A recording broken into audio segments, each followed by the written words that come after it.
Ijambo ngiye kuganira kuri no munsi iravuga ngo ni inzu yanje y'impwemu. Ma maison spirituelle. Inzu yanje y'impwemu. Alleluia. Hariho ngira amaze kumva ivyo ari byo ariko turaja kugenda turabitahura turifashisha amajambo y'Imana ari mu cete ca mbere canditswe na Petero igice cyaho ca kabiri umurongo wa 4 no wa 5. Turaja gusimbira gato no mu cete ca mbere candikiwe abikorinto igice cyaho ca 3 umurongo wa 12 gusa. Duhere kuri cete ca mbere canditswe na Petero umurongo wa 2 igice ca kabiri umurongo wa 4 no wa 5. Havuga gute? Nuko mumwegere niwe buye rifise ubugingo ryagawe n'abantu ariko ku Mana ryaratoranijwe riri n'igiciro. Mwubakwe nk'amabuye afise ubugingo kugira ngo mube inzu yo mu buryo bw'impwemu mugire igikorwa cera c'ubuherezi ngo mutange ibimazi mu buryo bw'impwemu bishimwa n'Imana ku bwa Yesu Kristo. Alleluia. Dusibire gato mu cete ca mbere naco candika abakorinto igice cyaho ca 3 umurongo wa 12 niho tubanza guhagararira. Aravuga ngo ariko uwo mushinge umuntu nini yawubakisha k'inzahabu canke ifeza canke amabuye y'igiciro kinini canke ibiti canke ubwatsi canke ibishakashaka igikorwa c'umuntu wese kizoseruka. Kwa mbandanye umurongo uheza wa 13 wa musi uzogiserura kandi uzohishurwa n'umuriro kandi igikorwa c'umuntu wese uwo muriro uzokigeza ico kirimwo. Alleluia. Alleluia. Turi kumwe. Inyigisho yavuga ni inzu yanje y'impwemu. Nibaza ko mwese mwaraye mu mazu. Ni waraye mu gasho yaraye mu nzu ujya n'ijya n'inzu. Sivyo? Ni waraye mu bitaro yaraye mu nzu. Bisigura ngo inzu ni ikintu kimenyewe nta nsigo y'amajambo ikenewe. Iyo tuvuze inzu tuca tumva ico twumye kuvuga. Mugabo kandi iyo tuvuze inzu y'impwemu niho bimera nk'ibigomba kuzazanira gatoya. Niho ngomba guhera. Aya majambo tuvuze yanditswe na Petero yabwiye ishengero ririho nk'uko Minerva mu kigo rihari. Imana ihabwe icubahiro. Mugabo kandi ariko aravugwa ari n'ikintu yibutsa ku murongo wa 5 hajya batubwiye ngo mwubakwe nk'amabuye afise ubugingo. Alleluia. Mwubakwe nk'amabuye afise ubugingo kugira ngo mube inzu yo mu buryo bw'impwemu mugire ibango ry'ubuherezi ryera ngo mutange ibimazi mu buryo bw'impwemu bishimwa n'Imana ku bwa Yesu Kristo. Imana ihabwe icyubahiro. Aya majambo ashobora gutahurwa neza iyo twibutse cyane cyane ingene isezerano rya kera ryari ryubatse. Isezerano rya kera ukuntu ryubatse ko umuntu ahura n'Imana biciye ku kintu bita ingoro. Ingoro tuzi ingoro yubatswe na Salomo, ingoro ya Yerusalemu. Iyo ngoro yari ifatwa nk'aho umuntu ashobora guhurira n'Imana. Mu guhura n'Imana abo bantu barungika abantu bitwa abaherezi. Abaherezi baje ku iyo ngoro bama bazanye ibimazi byazanye n'abantu, hama ibyo bimazi bikaba bije gusaba Imana imbabazi canke bize kuyishima. Bikaja byitwa ngo ujya muntu yarunse kiya kimazi yahuye n'Imana. Iyo ngoro kandi ryari ry'umuntu w'umunyamahanga n'Imana ko yumvise ngo ijya Mana y'Abayuda, ijya Mana y'Abisirayeli ni Imana y'ukuri. Rero tuje kuri yo. Hari n'abazavuye mu mahanga atatoranywa n'Imana, urabanyamowabu, urabanya mege nabaki babandi bagora abafilitiya canke abanyamareke n'abandi bose. Igihe cyose umuntu yari kure akumva ati bari abantu Imana yabo ni y'ukuri. Je ndayihisemwo ndagiye jewe ndaja gusenga mpagaze kuri rya ngoro hari isezerano Imana yari haye Salomo yuko Imana izomwumva kandi ari umunyamahanga. Bisigura ngo ingoro kari ahantu Imana ishobora guhurira n'abantu tutaravye baje bava.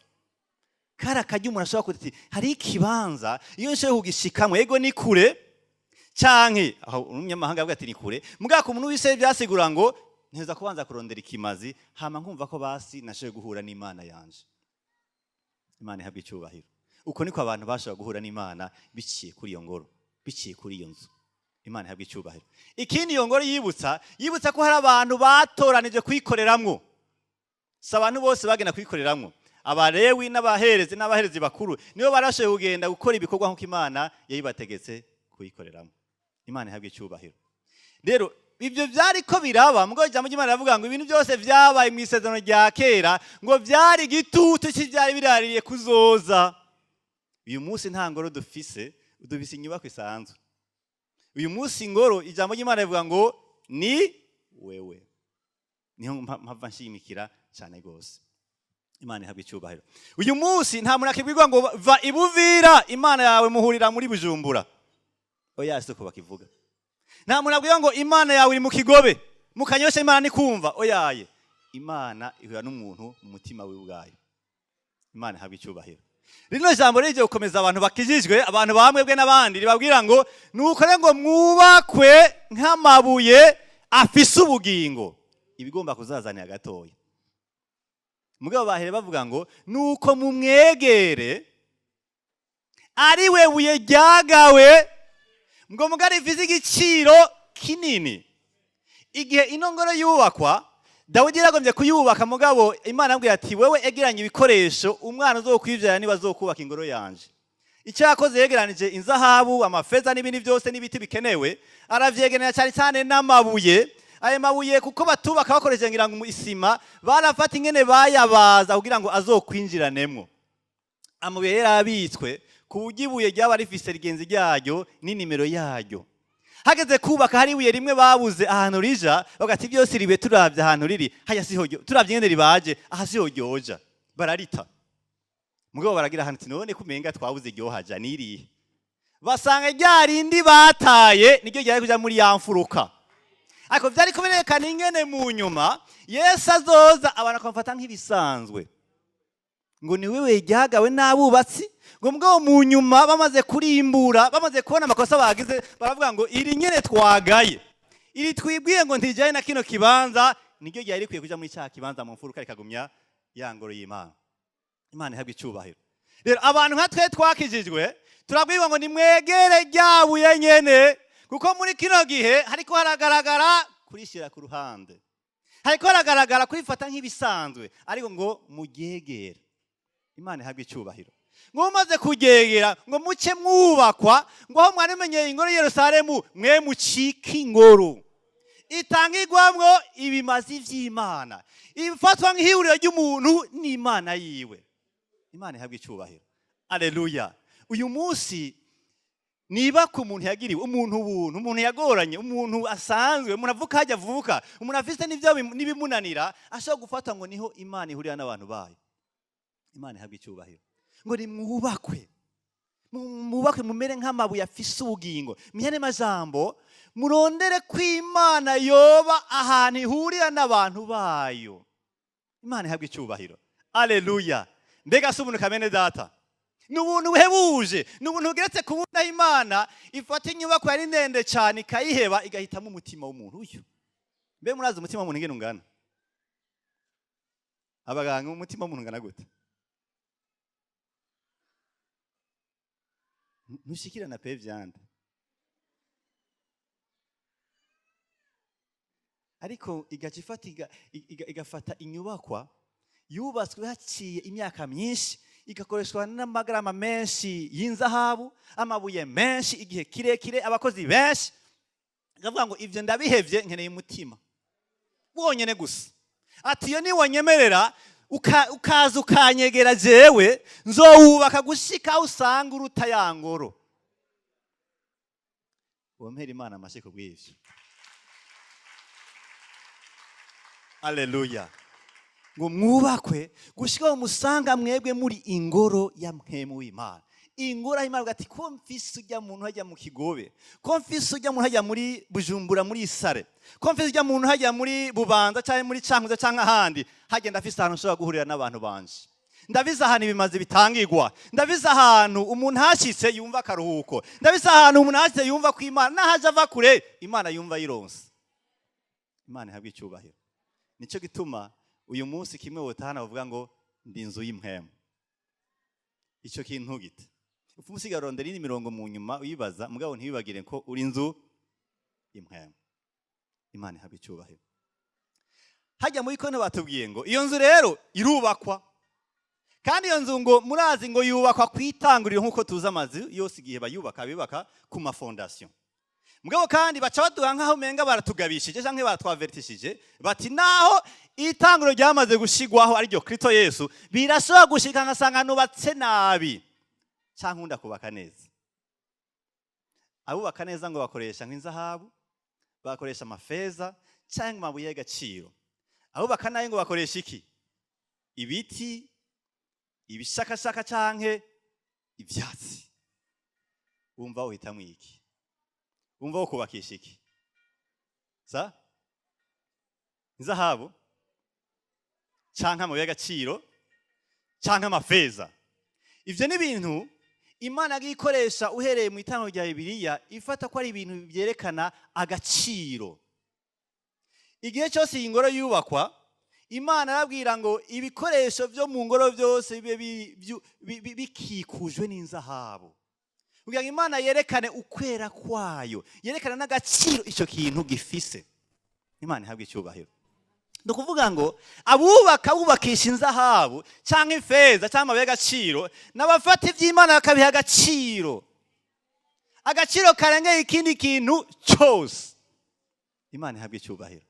Haleluya. Nukuvuga ngo umutima muri ukwiye kuba ahantu wamatanye n'Imana nk'aho iyo Mana ariyo iruta ikintu cyose muri uwo mutima nyene.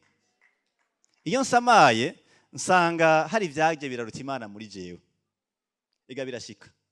Ndashaka gusanga ukwigenza kwanje cyangwa ko nitwara ngaho Bujumbura mbona umenga uko nsa mu maso biraruta Imana yanje.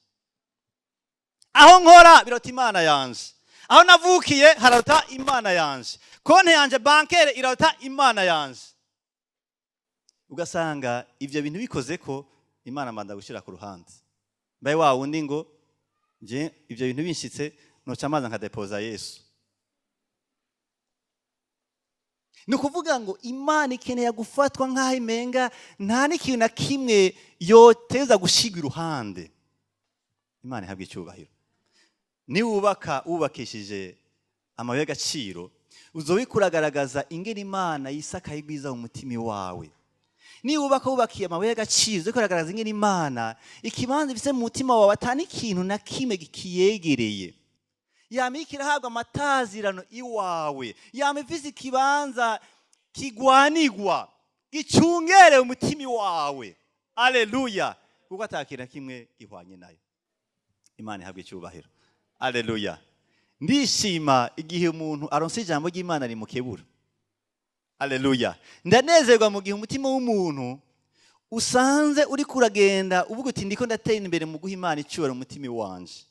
Imana ihabwe icyubahiro. Biranezerwa umutima w'umuntu wumva ko ufise umutekano utavuye kuri konte bancaire. Utavuye mu bwiza dufise. Utavuye mu ho dukora. Utavuye mu magara dufise. Ego urashaka hari abantu bavuga ngo je sindigera nivuza. Kana kari Imana yimuhaye kuva ko byukuri amerewe neza. Ariko se umutekano. Naho nawe ntarivuza ntibisubira ngo je sinzokwivuza. Mugana ubise ngo Imana yanje irashikamye muri jewe ifite ikibanza kigikwiye. Bisigura ngo ibihe byose ko yo ikibanza tagenda gitakaza igwa itagwa turi kumwe. Imana ihabwe icyubahiro. Ndakuvuga ngo Imana igira ikibanza kidasanzwe mu buzima bw'umuntu. Imana ihabwe icyubahiro. Haleluya. Ntihagire wipfuza kubakira kubishakashaka canke ivyatsi canke umuguruka.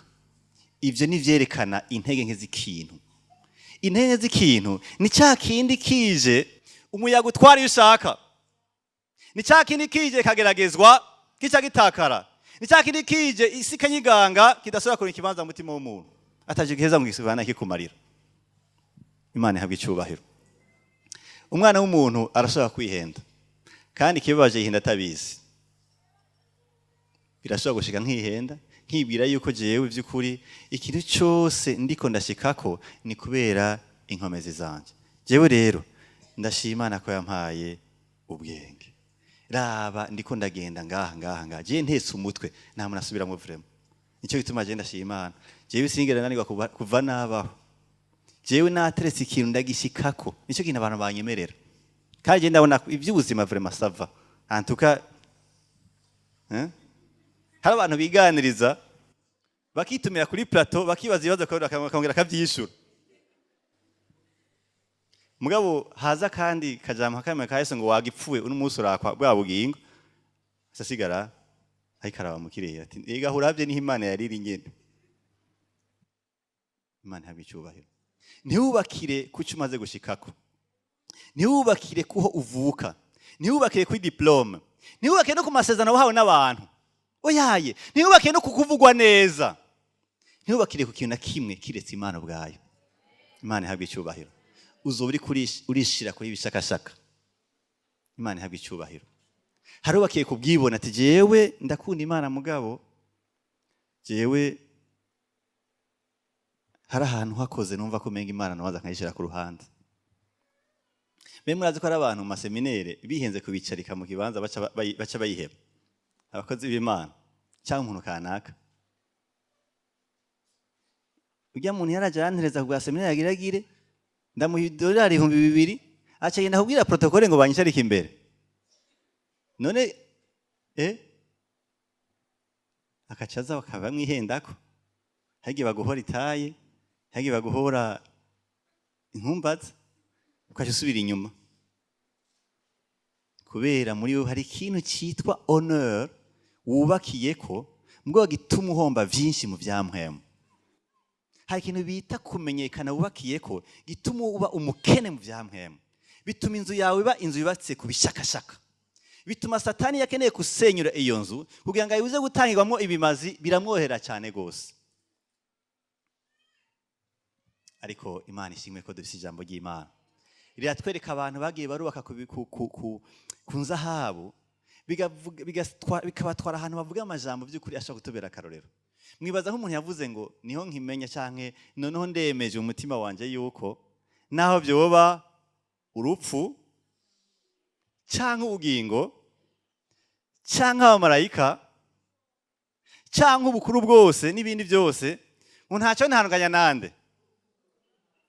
Mene majambo niyo yobahamvye mumva ari mu rukundo rw'Imana kuko ari muri transition yigiriye mu kibanza baramuteguriye. Niyo bari mu gasho bamuha ubutumwa bwiza ni Imana yavyemeye yuko biba. Niyo ba yahomvye ikamye we yose yatemvye Imana ibandanya. N'abantu baba bamugira inama bakamubeshera bakamwambika ibara ritagira uko rivugwa. Yumva ko Imana uyo muntu wumva ameze gute? Yubakiye ku nzahabu, yubakiye ku mabuye y'agaciro, yubakiye ku bucuti butagenda bucikagurika, yubakiye kuko Imana imeze muri kamere kayo. Imana ihabwe icyubahiro. Alleluia. Imana idufashe kubakira ku mabuye y'agaciro, iturinde ibishakashaka. Imana ihabwe icyubahiro. Alleluia. Alleluia. Ni gute umuntu yo kubakwa by'ukuri kugira ngo by'ukuri acike ingoro? Imana ihabwe icyubahiro. Ni gute umuntu ashobora kuva ku rugezo rw'ibishakashaka? Ni gute umuntu ashobora kuva mu rugezo rwo gufata ubuzima bwiwe nk'ibishakashaka, nk'ivyatsi, nk'ibiti bitangwa n'umuriro atakigoranye, kugira gashika ahantu acika ingoro yubatse neza itanyiganyizwa, ahubwo cyane cyane itangirwamo ibimazi by'Imana. Imana ihabwe icyubahiro. Mbega birakenewe twubakwa? Birakenewe? Nibaza ko ari cyane gose. Imana ihabwe icyubahiro. Ingoro yubakwa n'amabuye, mbega umuntu yubakwa n'iki? Yubakwa n'ijambo ry'Imana. Ijambo ritubwira iki muri make? Naho dufise Bibiliya yagutse imirongo myinshi, amashapitire menshi, ko dufise igitabo kinini cyitwa ijambo ry'Imana.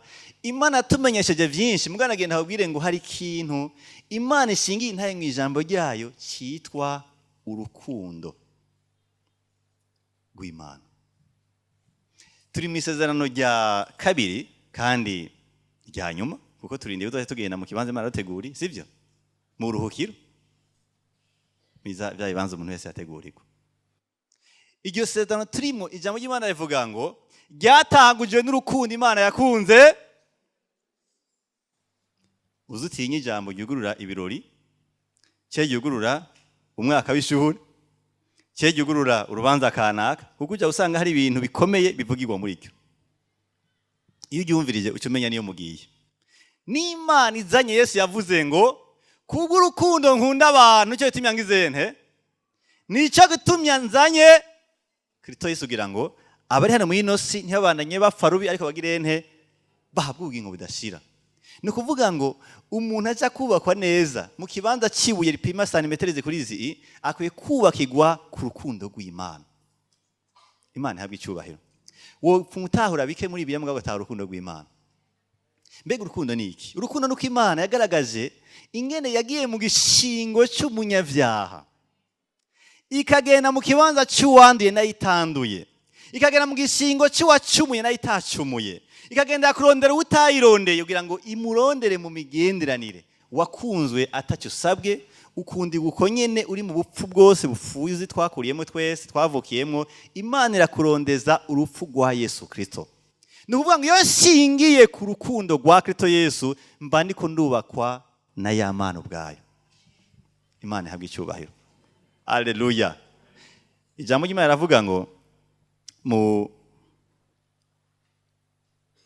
mu ceti cya kabiri cyandikwa Abakorinto igice cya 5 umurongo wa 14 bashakora kureka turahabona havuga ngo kubw'urukundo rwa Kristo rutugobera, kandi icyo tuzi tudakekeranya nuko umwe yapfiriye bose, nuko rero bose bagize nte. Muramaze kubona abantu yuko baranigana bafite ikintu bapfa, hari na siporo zahora bigira gafa umugozi. Ni ukuvuga ngo bamwe barakwegana bafite bagomba kubatwara, abandi bakabakwega bafite bariko barabatwara. Canke mu bihugu bimwe bimwe habaye ukudahuza kw'abanyepolitike n'abanyagihugu, hagiye bikintu biti imigumuko bakabigizayo bakoresheje amazi. Umuvuga ayo mazi kubera inguvu zayo afite ahantu agukura akagusubiza iyo waje uva. Ni pression y'amazi gusubiza inyuma. Canke tiyo mu rupangu iyo itobotse hakaca hasohoka amazi y'inguvu aragutera akagukuraho waruhagaza akagushira. Nuvuga ngo n'urukundo rw'Imana yagwatse mu mutima w'umuntu yagira nte, ruragukura muho warusanzwe uri, rukakura mu kuntu ariko uratahura, rukakura mu byo waruhagazemo, rukagushira mu kindi kibanza Imana ikwifuzamwo kuko washinzwe muri go. Iyo uvuga ngo ndakunda ukavuga ukunda ko ugakunda uri mwitiro, ubwo si urukundo. Iyo ukunda ukaguma ubaho kwakunda atacyo kurakora, ubwo si urukundo, ruracyari imvugo. Umunsi gwabaye urukundo ruzovamo igikorwa. Cyo tuma Imana itavugiye mu ijuru ngo ndabakunda ngo bigaruke ngo ndabakunda. Iravuga ngo ndabakunda nakinza na Kristo. Imana ihabwe icyubahiro. Inzu y'impemu ariyo mutima wawe ni wayubakira ku rukundo, uzobikurabaho ubuzima Imana yipfuza. Uzobikuraba ingoro y'Imana, Imana avuga ngo ndafise ingoro hajya kuri rya veni wanyu. Imana ihabwe icyubahiro. Nturindira amasima, nturindira amabeto, amafera beto, nturindira ibintu birebire amabuye abaje nkuko byakuba mu isazo rya kera. Uyu munsi urondere ngo Mana, ndavye ko wankunze ntivyonsiguko, ndavye kuntu nkunda ntivyonsiguko, ndavye kuntu ukunda abantu banje cyane cyane abansi banje ntivyonsiguko, ndavye kuntu ukunda bajya bangwanya ntivyonsiguko, ndavye kuntu ukunda bajya batantahura ntivyonsiguko. Imana ihabwe icyubahiro. Hari ikintu kiteza kuvamwo, une action, hari igikorwa kiteza kuva muri ivyo bintu. Imana ihabwe icyubahiro. Haleluya. Kuko urukundo ngo rutugobera, ruraduhagurutsa. Hari ikintu rutuma dukora, ntibwakira amajambo gusa oyaye. Hamwe na hamwe kubera tugobera, hari igihe dukora n'ibyo tutaye twiteguye gukora, cyangwa tugakora n'ibyo umenga ntidufise n'ubushobozi bwo gukora, cyangwa tugakora n'ibyo umenga ntibyari bimenyerewe. Kuko urukundo rwatugobere twisanga. None naho Yesu yari umwami Imana, ujya musumari yatewe mwene aha ntiwari ubabaje sa? Riya cumu ryo mu rubavu ryajya kumwagaza sa? Bijya imoko bagwa nimero 39 byo byari byo kumwagaza canke kumudigadiga sa? Ajya amazina bamwise, urazi kuri Imana ukaca witwa ngo ni daimoni mukuru. Yariko bamwise Bezeburi. Urazi abantu uzi abasoda basanze abaroma bari ngaho bihigiye ngira ngo ugwagwa bakugira amajambo none ngo ni wo kwikiza. Nguru umwami w'Abayuda none wo kwikiza. Ko wavuze ngo ingoro nguze kwita hasi mu minsi 3. Oya nguze kwita hasi mu minsi 3 uyujuje. None ntacyo wokora. Ibyiko bigwa n'agahungu uzi wiremeye wewe ntiwabusanga warukuyeko. Ariko ntigeze akurako n'ijambo kubera ukuntu rwariko rurabira muri we. Wibaza ko Stefano atewe ibuye rya mbere nimba ryataye ku gisho ry'ibubamfu akama yirabira mu ijuru. Ibaza ko Stefano akubise iryo mu mugongo colonne vertebrale akaca yigonda akirabira mu ijuru, yari kagira sport, yari muri gymnase, baramwandika sport yo kuduga ikiriri sa kubera umutima wari kurabiramo urukundo, ububabare bwagize uburemere buto. Imana ihabwe icyubahiro. Nuvuga ngo uwubakiye ku rukundo yubakiye ikintu kidasanzwe mu buzima bwacu.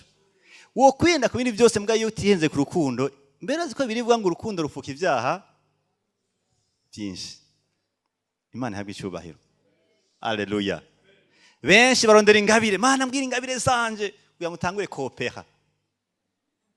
Ntidukeneye operation. Dukeneye kubanza gutara ko twageze nte twakunzwe. Kandi ko yadukunze yakunze n'abandi. Le mot d'ordre, la règle générale y'ubwami bw'Imana yabakiye kuri urukundo. Abaye nawe tugomba gukunda ariko tubanze kuvugishwa n'Imana mu ndoto. Mana banza unkoreko. Banza umbwire. Hari igihe utabwirwa, hari igihe uterekwa ukumva uti kwije mu Imana bishigikiye ntabikoze. Ko bose bataye, ko bose bakubise, ko bose bavumye, ko bose batazi amatazirano ya gihemu n'ibindi byose. Aha niho urukundo rw'Imana rugere nte rugaragarira. Imana ihabwe icyubahiro. Alleluia. Ushingwe ku rukundo rw'Imana, urota urukundo rw'Imana, wisuzume mu rukundo rw'Imana, ukorere mu rukundo rw'Imana, uririmba urukundo rw'Imana ko niho Imana yagaragaje ikiri. Imana ihabwe icyubahiro. Alleluia. Alleluia. N'umuntu icyo ashaka. Burya Imana yabonye aho ugwaye ikikora aho ugwaye nyine. Kuko nawe urakenera urukundo. Bamwe babyita keya, ariko tubyita urukundo rw'Imana. Sibyo? Turakeneye urukundo rw'Imana ko iyo rutaza twari gumaho twari turi.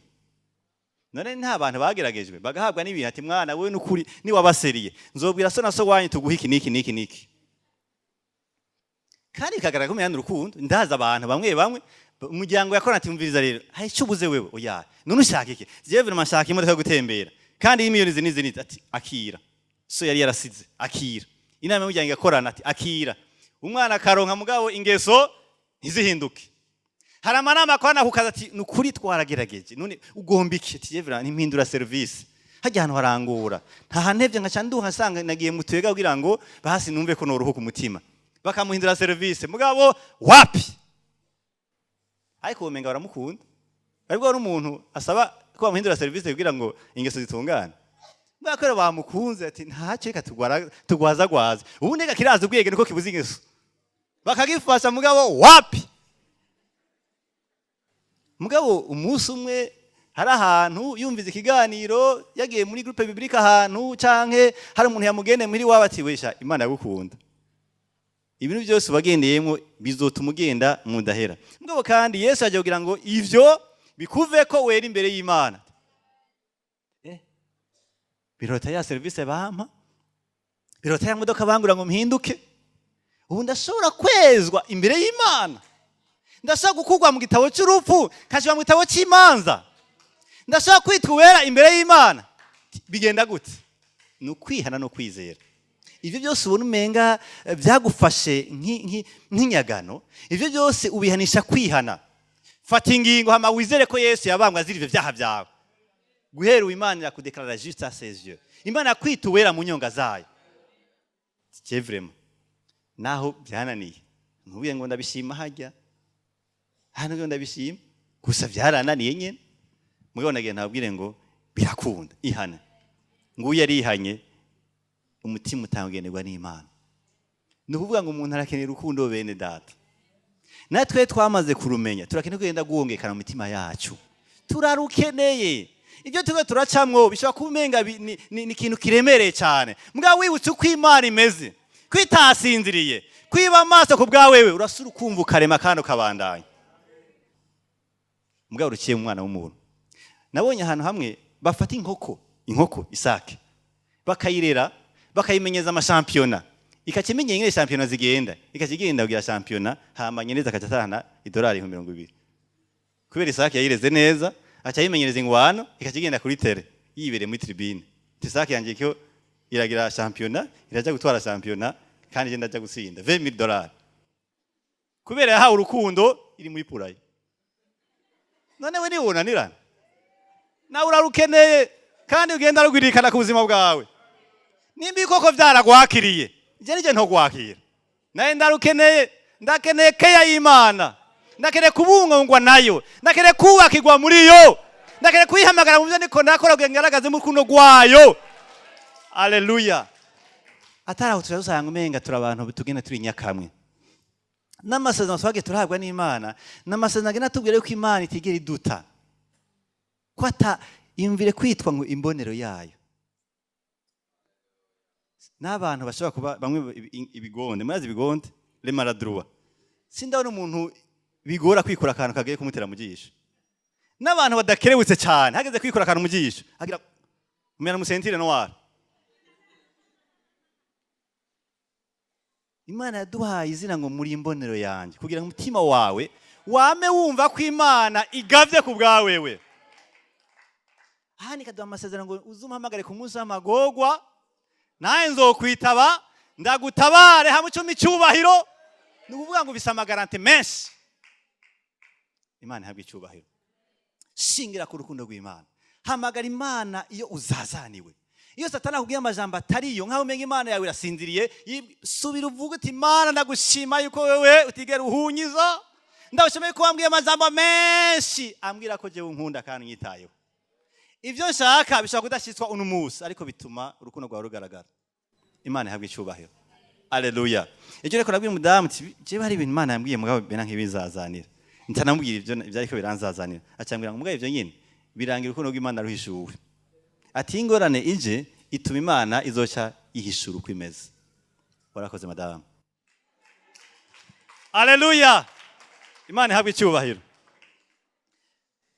Dushingire ku rukundo rw'Imana tuzoba tuko turubakwa nayo. Haleluya. Iyo wumvise uko umeze, hagiye umuntu wumva ahindutse muri we birashika ukumva umengo urashavuye, cyangwa kumva hari shavuri kuduzemwo, cyangwa kumva hari ibintu uri kuramba gukora ko hano ku isi, banza wiyumvire. Harimo urukundo rw'Imana cyangwa nta rurimo? Banza wiyumvire. Mbaye wundi ati turakwiye kwiyumvira kuko dusanzwe twiyumvira. Hari akantu kamfashije vraiment. Turakwiye kwiyumvira mu byo dusanzwe, nari amajambo dukwiye kwisubiramwo. Kandi ibyo bituma umuntu aba umuntu atekanye. Hari abavuga ati hajya abantu bose hari akajambo gashaka kubabwira bose baca batekana. Iyo umuntu agiyewe cyane ko nagiye gusarti birahera. Niyo yababaye cyane umenga ebana ubuze bwe burarangiye ati birahera. Niyo saze kwera ibintu yumva azoshika kati eba jewe 2027 cyangwa 2024 jewe nzobandika niki birahera. None natwebwe iyo bidusaranye wa umubabaro wa umunezero twe kwiyumvira ati dukwiye kwiyumvira tuti mbega harimo urukundo rw'Imana cyangwa nta rurimwe apana birahera. Naye ntanze akarorero mw'abanyeshuri mwe mutirisha.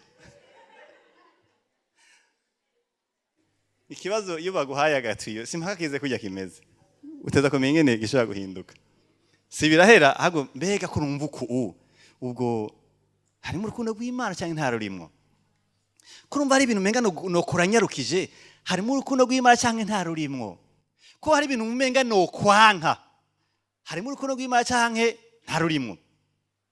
Bizotuma tuba ariko turashingira ku rukundo rwayo, tuko turubakwa indani, haba Imana iheze ihurire n'abantu mu mitima yacu. Imana ihabwa icyubahiro. Icya kabiri, mu ngoro batangirayo ibimazi.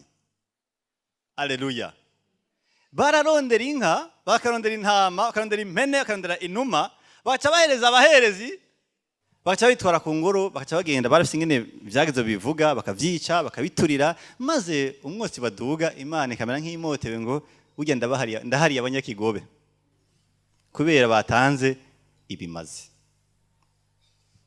Uyu munsi hari umunsi Minevamp irabaka amashuri. Sa? Hari umuntu arazana ishuri ngaho kugira ngo Imana imuharire. Pe ntimuze muyizane byararenganye. Naho hari abantu b'abakonservateur. Imana muri kino gihe ntitwaka ibimazi bihagaze ku bikoko, kuko ikimazi cyabonetse ari kimwe cyasubira ibindi byose. Ni Yesu Kristo. Mugabe ikimazi n'umunsi usabwa urazi cyari cyo. Hariho amashimo bwa mbere na mbere. Haleluya. ngo nuko na ntaryo. Abaheburayo 13 umurongo wa 15 bahadushyireko. Nuko na ntaryo mu yandi majambo le 31 de chaque mois le premier. Nuko na ntaryo bisigura iki? Sans cesse bisigura iki? Sa tudahengeshanya. Haravuze ngo un mot ne définit pas un autre. Mu masaison yose sivyo vyoroha canke bantahura canke narishinze canke mfise akazi canke ngwaye canke byose Imana yamara ishimwe ridugira nk'umubavu imotera. Nuvuga ngo iyo uri kuratanga ikimazi bisigura ngo hari umuzigo w'icyaha wamporako none Yesu yarawutwaye. Ubu nanjye mfise ikintu Imana acishira muri ya ngoro yanjye cyitwa ishimwe. Kuri yo rero metera lettre A candayirumika mwijuru uti Imana ndagushima ko wampariye ibyaha nagereyemo byose. Ndagushima ko wabaje ku bwajewe. Nareke ivume ariko uranyeza n'amaraso yawe. Nta byizigiro byiwe bidashana n'ifisi ariko rero Mana ndabigushimiye cyane yuko iyo nsinziriye mbwa nti naho nopfira mu itiro baca bagenda kuntwara kumpana mugonzo wangiye hehe. Nubwo umutima wanje urayishima cyane kandi ivyo ntibikwiye kugabanuka agaciro na gato yuko bikuye kwama biryoshe mu nyonga z'Imana. Nicyo Imana ivuga ngo nuko na ntaryo. Sans cesse mu gatondo ukwiye kuduga imbere y'Imana uti Mana ndagushima yuko umutima wanje umutima wawe binywanye kuko urubanza rwatuma mba kure yawe warunkuyeko. Haleluya. Imana ihabwe icyubahiro. Ikindi kiryoshe nuko utagituma. Ntugituma nukeneye umuherezi yitwa naka cyangwa umurewi wita naka ngo genda ufate ikimazi canje ugikerere hamushyire ku poudre ituku nuko hamuturira Imana imotegwe n'umwotsi. Ubu hakenewa umutima bitahura n'ururimi. Ubikora mu cyumba cyawe amatara yoba yacitse kandi umaze kanga utoka kwera amazi atahari kandi nyene nzira telefone jo mwijoro uradudisha Imana ikaryakira neza kuko wibutse ingene Yesu yabangwe ku bwawewe uti inzu yanjye ikiratanga ishimwe ku Mana nk'ikimazi. Imana ihabwe icyubahiro. Haleluya. Haleluya. Wumva Imana itabikoze neza. Etape y'amazu arindigwa yubakwa imyaka myinshi, etape y'igihe by'ukuri hakorangira amasima menshi canke kubaza amabuye menshi, icyo cyararenganye. Hakeneye ko umutima wubakwa n'Imana kugira ngo Imana shirishimwe muri wo ha muco uduze ishimwe Imana yinezerwe iri mwijoro cyane. Haleluya. Mbega ibisatani arabitwemerera? Arabitwemerera? Ntabitwemerera. Igituma tabitwemerera nuko arazi bamwe mu gitondo tuvyuka turaba ibyo duhajeje. Tuvuga turaba ingene ukazi bibishe. Tuvuga turaba ingene hariho ingwara umugabo wanje cyangwa umukenyezi wanje afise. Tuvuga turaba ingene hariho umwaka hazi imyaka 20 bantemye bandenganije. Uravyumva? Bigatuma twibwa. Bigatuma ushira amaso ku ngora naho kwibuka yuko ingora Imana yahisemo kugira ngo ihe Imana icyubahiro. Nicyo ituma umukristo akwiye kuba umuntu ari decisive muri cerveau yiwe. Apana gutwagwa n'ama emotion. Ibishobisho bidutwara ahantu tumwe turaba ibidukikuje gusa. Ça ne va pas, ça ne va pas, ça ne va pas, ça n'ira jamais. Kiretse umunsi wadeze ko ça va, allez. Cyangwa ça doit, allez. Bitezogenda neza kuko nabihisemwo. Ikirere cyane iyo nacemera nko manibuka ingene bigeze kuntema bandenganije birangira ngaho nyene ncanumva atamahoro mfise. Bija kurangira ko hari abantu ndiko ndavuma. Hari abantu ntivuza ko no kubona. Nce ncika umutima urimo ubwansi aho kubamwo ishimwe. Umuntu ari decisive muri cerveau yo mutima wiwe nubwo ati iki kiraje mugabo Satani bakubinyibutsa je mets de côté cyane gisha ku ruhande ahubwo hari ibindi bintu nkwiye kuvyukana imbere y'Imana bita gutanga icubahiro ku izina ryayo. Imana ihabwe icubahiro. Amashimwe ku Mana akwiye kuba ikimazi uzaniye Imana. Haleluya. Ikiri nkwiye guha Imana nk'ikimazi n'amatazirano kuri yo. Amatazirano kuri yo. Abaroma 8:15 hatubwira gute?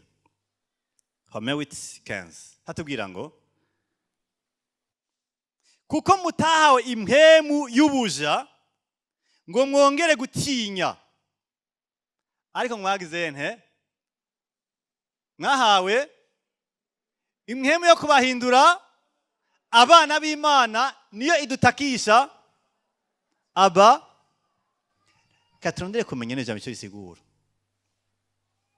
Mu bisanzwe abantu bose barakunda igihugu cyabo, cyane cyane iyo bari hanze yacu, baragikumbura, sibyo? Hama abana nabo barakumbura abavyeyi babo ko bumva nibo bavamwo. Imana nayo hari igihe twari twaragiye kure, tugenda kwa Satani twabona kamere k'icaha, turagenda kure Satani dukoresha ibintu byose bituma Imana ibabara. Turi kumwe?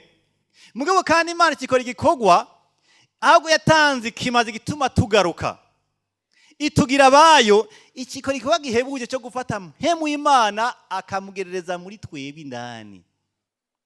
Emmanuel, Imana mu bantu. Imana ifata umuntu yari yarayivuye ko, iramuhiba ko iba muri we, imuhindura ngo uwayo, ngo ikimuha inyota yo kwamara ariko arasohoka imbere yavuga ngo uri soko. Ijambo aba mu kigiriki kisigura source, isoko. Yumva ko Mana, mva kuri wewe Mana, nuhabwa icyubahiro. Izina ryawe nirurangiranwa Mana, uruhoraho. Mene majambo, hari inyota wewe wa Mana niyo wemera kugenda igaragara muri wewe. Urafise inyota yo kwikubita imbere yayo. Ndababesheye? Hagiye iyo nyota ni wayumvira, kenshi uzokumva ko umenga uvuye ku gitanda wofuka imbere yayo, canke woryama imbere y'igitanda cyawe, canke wumva uri ahantu wumva wo kwicara kugira ugaragaze ubukuru bw'Imana ku buzima bwawe. Iyo ni inyota yo mu byamwemu, kandi ijya gutuma ucika ingoro Imana ihererwamo icyubahiro. Alleluia. Nuvuga ngo adoration na ahantu murasohoka imbere y'Imana azanye amatazirano kuri yo, azanye amajambo mashasha kuri ati Imana wewe ukomeze, nasanze uri ya, nasanze uri utarenganya, nasanze atoranya abantu, nasanze wewe uri umuntu agumya amasezerano, nasanze uri Imana yishura. Ivyo bintu mbe murazi, hamwe na hamwe twebe kubera twamaze gufata imitima yacu tukayimatanya no kwishurwa imitwaro, hari igihe umutima w'umuntu usanga ibintu utabihaye agaciro, ukamenga Imana yawe yabaye Imana ko yakwishuye, ukamenga Imana yawe yamana ikibazo imbere yawe ko yitwa Imana ko yakoze ibintu bitangaza ku buzima bwawe. Imana ntikirakora test imbere yawe, ivyo bimenye.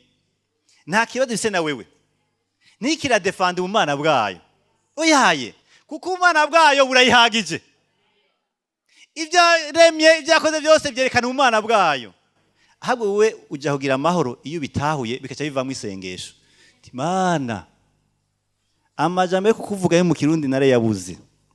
Nta jambo ry'Ikinyarwanda cyangwa y'Igifaransa cyangwa y'Icyongereza cyangwa ikindi kirimi novuga nkampegeye kuvuga. Ariko muri kiri utondeka mpagare ku ijambo ryitwa ubwizigirwa. Mana urumwizigirwa. Muri kino gitondo navuga Mana, ijambo n'umenga nohagarako nuko ukorera mu bwigenge. Mana urigenga, imigabo n'imigambi yawe yose rekana ukuru bwawe Mana. Ivyo iyo bishikanye imbere y'Imana uri kuracika ingoro y'isezerano rishasha. Uri kuraguti hari ahantu nubahigwa bita mu mutima wa naka, aho hana amataziro ndaharonkera je uhoraho ni menshi. Imana igazanga kavuga ngo ndafise vy'ukuri ndafise umuntu yatahuye isezerano rishasha, ndafise umuntu yatahuye kuba ingoro y'Imana. Imana ihabwe icyubahiro. Mbega birasaba amashuri, birasaba ko ubutagwaye, birasaba yuko uba warisha inzu, birasaba yuko abantu baba bagutahura kuvuga neza, birasaba yuko ukora ahantu heza, bisaba yuko uba wemera ati Imana uko ndayibona igaragara mu ijambo ryayo. N'amaso yanje incanyereka hano ku isi, nkabona ingene Imana yaremye Kongo, ingene yaremye Bujumbura ngaha ikayitabagura kuye nyene. Imana irahambaye gose. Nkabona ingene yaremye umwana w'umuntu ikamuha iforma imeze kujya, ikagerera muri ukamuha umushayi, ikamuha amazi, ikamuha ubwenge, ikamuha ubwonko n'ibindi. Imana irahambaye cyane, bituma Imana ishikanirwa ikibereye cyitwa amatazirano. Imana ihabwe icyubahiro. Alleluia. Ikindi kimadusha gushikanira Imana nibikorwa, the service. Alleluia. The service. Igice cya mbere cyanditswe na Petero 4:10. Igice cya mbere cyanditswe na Petero 4:10. Muhasome ku mic ravuga ngo nk'uko umuntu wese yagabiwe ingabire muzigaburirane nk'uko bibereye ababwiriza beza b'ubuntu bw'uburyo bwinshi. Hari amajambo usanga agoye gutahura mu Kirundi bivanye n'uwakuye mu zindi ndimi. Iyo bavuze ababwiriza hashire abagabuzi canke aba intanda canke abantu bafata ibintu bitari gwabo baca bagenda bakabishira bene vyo bakabigarura abantu Imana canke undi muntu yaguhaye ngo ubishira. Myene majambo nkuko na musibintu mwarungikanye hano ku isi mugere mu bihe abantu. Wibuke ko ku ngoro igihe cyose umuntu aje ayitumbera niyo bavuye mu yandi mahanga ataramenya Imana ngo yaramwishura. N'abantu batumye abarewi n'abaherezi bakuru barumva ngo Imana yacu yaje kumva abo twatumye. Myene majambo hariho garanti ko Imana ishikira umutima w'umuntu. Hariho garanti ko umutima ushikira umutima w'Imana. Myene majambo muri kino gihe Imana igomba gushikira abandi ciye kuri wewe. Cyawumva rero ingene wewe utekeye byinshi. Utekeye amasezerano menshi y'abandi bantu. Ufise ubutunzi Imana yifuza guha abandi. Ufise amajambo akomeza abantu ari muri wewe kandi atari gwawe. Ufise ibintu Imana yaguhaye, Imana igomba kugenda ugatwara ku bandi bantu ubamwo ukoreramwo muzohura canke uzomenya canke bazokumenya. Imana ihabwe icyubahiro. Ingoro ya kino gihe irakomeye gose. Kuko yoyo ntiri stable. Ntiri physique. Ntiri ahantu hamwe. Ntiri ku musozi kanaka. Ingoro y'uhoraho muri kino gihe iri ahantu hose ko ahantu hose Imana irahafise abakizwa. Imana ihabwe icyubahiro. Nicyo gituma iyo ubonye ufise lift ntukwiye kwifata nk'ibisanzwe. Iyo ubonye uzi kuririmba ntukwiye kwifata nk'ibisanzwe. Iyo ubonye ufise amahera ijana mu ipantaro ntukwiye kwifata nk'ibi. Iyo ubonye wowe uri mu ikonje ntukwiye kwifata. Iyo ubonye hari amashure wize hari ibintu utahura ntukwiye kwifata. Iyo ubonye ufise ingabire hamwe yo kwerekwa canke kwigisha canke y'uburongozi ntukwiye kwifata nk'ibintu kuko ivyo bintu si gwawe ni vy'abandi bantu. Imana ihabwe icyubahiro. Ngo nkuko twabihawe tubishire bene vyo ngo tubikore nk'abantu babigorokeramwo kuko ngo ari abagabuzi beza ngo b'ubuntu Imana yagize. Imana ihabwe icyubahiro. Ingoro yacu niyubakwa neza tuzosanga dufise inyishu z'ibibazo abandi bantu barimo. Ntuzogenda kurirana n'uri kararira kandi uzi ko muri uwo mwanya wikora ririmba. Uzoti mbega nta kintu nayo gukora kugira ngo umuntu abasura himbaza Imana. Mbega ubwo nta hantu uyu muntu akeneye ijambo ryo kuremesha ko je nsanze kunemesha babuze. Ko je nsanze ni muri kino gihe mfise umwanya ubwo sinogenda kumufasha kugwaza ujya muntu. Ko je muri kino gihe Imana yangiriye neza ata bintu by'amadeni ndimwo ujya muntu akafise agashida ka samire ujya nta muntu akino mufasha. Burya ko je mfise umwanya muri kino gihe nsanze mfise umwanya wo gusenga nta bantu numvise bari mu bibazo bikomeye no fata umwanya wo gusengera. Ujya gusanga atakintu nakimufata nk'ikintu gisanzwe mu buzima bwawe kuko Imana iba yabikoze kugira ngo hagire umuntu aronka inyishu. Imana ihabwe icyubahiro. Rero ntidusuye kugumya ibintu bitari ntidusuye kugumya ibintu bitari gwacu kuko Imana igomba yuko tugira tuba inyishu ku bibazo. Imana ihabwe icyubahiro. Ingoro yanje niyayishiramwe amashimwe ku Mana. Ingoro yanje inayishiramwe amatazirano ku Mana. Ingoro yanje niyayishiramwe gukorera Imana biciye mu byo nshoboye mu ngabire zanje n'ibindi byose kugira ngo abandi bantu nk'inyishu. Zo niko ndaba ingoro nk'uko isezerano rishasha bidusaba. Imana ihabwe icyubahiro. Ariko byose bikaba bishingiye ku rukundo. Imana ihabwe icyubahiro. Ikiki cyanyuma ngomba kuvuga nuko ubwami bw'Imana bwubakiye kugororoka bene data. Impande y'urukundo duteza kuba tubakiye kugororoka. Ni cya gatatu. Kugororoka nico Adamu yatakaje isi bigiye mu kaga. No kugororoka nico Imana yagabiye abantu kugira ngo isubire mu bwiza bwayo. Kino bikara kino kabeneda. Kugororoka nico Adamu yatakaje isi bigiye mu kaga. Inako Imana yagabiye abakije kugira ngo isi subire mugisha. Birabishe bigasore bikabiha cyane mu gihe umuntu w'Imana adashoboye kumenya yuko mu kintu Imana imusaba kubakira ko akwiye kubakirwa kugoroka kwayo. Haleluya. Birabishe cyane mu gihe umukizwa yageze ahantu akavangirwa akagira ahantu akirobanura ivyejejwe n'ibitejejwe, mu gihe imvugo yiwe ari imvugo y'igipagani, mu gihe inyambaro yiwe ari inyambaro y'igipagani, bisigura ngo ya ngoro iriko igira nte, iriko iranduzwa. Bisigura ngo ya ngoro ibintu byose biratumiwemwo. Abapagani bazana ibimana vyabo bakaba bakeneye kwishuga umutwaro mbwa baca basanga bazanye n'imana zabo kandi nta numwe zibakuyemo. Naho baza baje kurondera imana byasira ngo imana zabo bazigira nte, bazisigiye bari bariko babazihevye. Birababaje igihe nje mvuga ngo abisera imana yawo ni imana y'ukuri, genda hevye byo kuraguza nkajya sanga baba nyine nzi ngo bafise imana y'ukuri nabo bariko baragira nte, kuraguza. Uko niko abakijijwe tubera abadakije mu gihe basanze ivyo bahunze barabidusanganya, biragahera mu izina rya Yesu. Ariko umuntu ashingiye ku kugororoka, yatoje kugororoka, abirondera mu gatondo mu ijoro no mu kumurango, mu gusenga kwe no mu kwitoza indara ati Imana ndifuza gusa nawe. Uyu muntu atuma ingoro isa neza, bigatuma Imana ihererwamo icyubahiro. Haleluya. Imana ihabwe icyubahiro. Abaroma igice cya 12 umurongo wa 1 no wa 2. Niyo mako turangiriza. Havuga ngo nuko bene data ndabahana kubw'imbabazi z'Imana. Nivyo? Ngo muzotanga imibiri yanyu ibe imazi bizima vyera bihimbara Imana, ngo niko kwikorera kugira nte, kugira ikimazi. Kabiri, nimushushanywe n'ivy'iki gihe, yamara muhinduke gose mugize imitima misha kugira ngo mumenye neza ivy'Imana igomba nivyo vyiza bishimwa bitunganye gose. Hariho isengesho twaramaze gukora kenshi, rimwe riravuga ngo Mana ndifuza ko nkora ico bandemeye. Bawe ko ravuga umuhamagaro kandi iryo sengesho ni ryiza. Mugabo kandi hari ahantu twibagira yuko ikintu cya mbere Imana ikeneye si umuhamagaro kuri yowe, ikeneye wowe ubwawe. Wewe nyene irawukeneye mu ngeso nziza.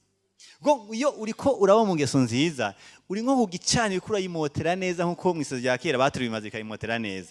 Myene majambo wafashe bya bimazi vyitwa ingingo zawe, ivyumviro vyawe, uri vy'amacakubiri, uri vy'ubwibone, n'ibindi byose biri muri wewe wabonye ko ari bibi cyarabizana ku kimazi, birasha none Imana ikiragira nte, ikiramoterwa, usigara uri umuntu ameze nk'inzahabu yaciye mu ruganda.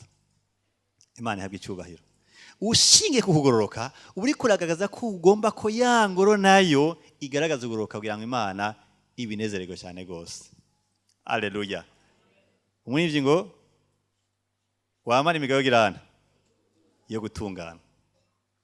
Abamana imigayo yo gutungana bari surveiller, bibera rero propre police. Nibo gipolisi cyawe nyine ubwabo. Igihe cyose hari ujambo agiye gusohora umva wapi aca ziba. Igihe cyose hari inyambaragira shire ko oh pu hawe bihwanye n'umuntu yakije vraiment.